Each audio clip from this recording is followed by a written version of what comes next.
Hi friends, supreme കോടതി collegium justice S യാദവിനെ Allahabad ഹൈക്കോടതി judge justice S യാദവിനെ വിളിച്ചു വരുത്തുന്നു വിശദീകരണം ചോദിക്കുവാനായി. VSP നടത്തിയ ഒരു മീറ്റിംഗിൽ വെച്ച് അദ്ദേഹം പ്രസ്താവിച്ചു, ഹിന്ദു ഭൂരിപക്ഷത്തിന്റെ താല്പര്യമനുസരിച്ച് രാജ്യം പ്രവർത്തിക്കും. പോരെ പൂരം. ഹിന്ദു ഭൂരിപക്ഷത്തിന്റെ താല്പര്യമനുസരിച്ച് രാജ്യം പ്രവർത്തിക്കും. ഒരു പൊതുപരിപാടിയിൽ, അതും VSP പോലെയുള്ള ഒരു സംഘടനയുടെ പൊതുപരിപാടിയിൽ ഒരു ജഡ്ജി പങ്കെടുത്തേ തെറ്റ്.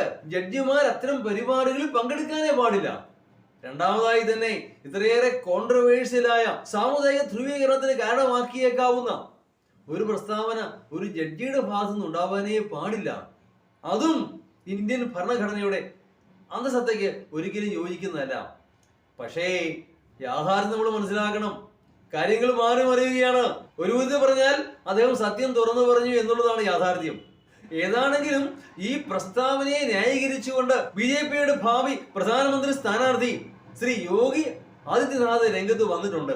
സത്യം തുറന്നു പറയുന്നവർക്കെതിരെ ഇംപീച്ച്മെന്റ് നടപടിയിലൂടെ നിശബ്ദനാക്കാൻ ശ്രമിക്കുന്നു. സംഭവം ശരിയാണ്. അദ്ദേഹത്തിനെതിരെ ഇംപീച്ച്മെന്റ് നടപടിക്രമങ്ങൾ പുരോഗമിക്കുകയാണ്.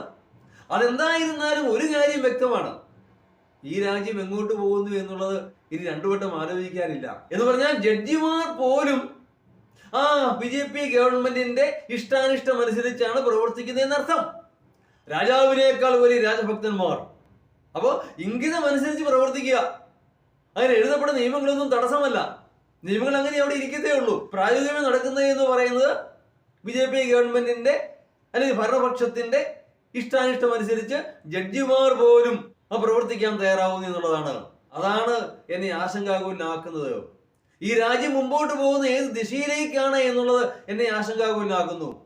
സാമുദായിക ധ്രുവീകരണം എന്ന് പറയുന്നത് യാഥാർത്ഥ്യമായിട്ട് കാലങ്ങളായി കഴിഞ്ഞിരിക്കുന്നു. എല്ലാറ്റിനും ഉപരി ഭൂരിപക്ഷത്തിന്റെ ഇംഗിതം അനുസരിച്ച് പ്രവർത്തിക്കുന്ന ജഡ്ജിമാർ ഏറെ ഉണ്ടായാൽ ഈ രാജ്യത്തിന്റെ ഗതി അധോഗതി തന്നെ. ഇതൊക്കെ എവിടെ ചെന്നെത്തുമെന്ന് കാത്തിരുന്ന് കാണാം.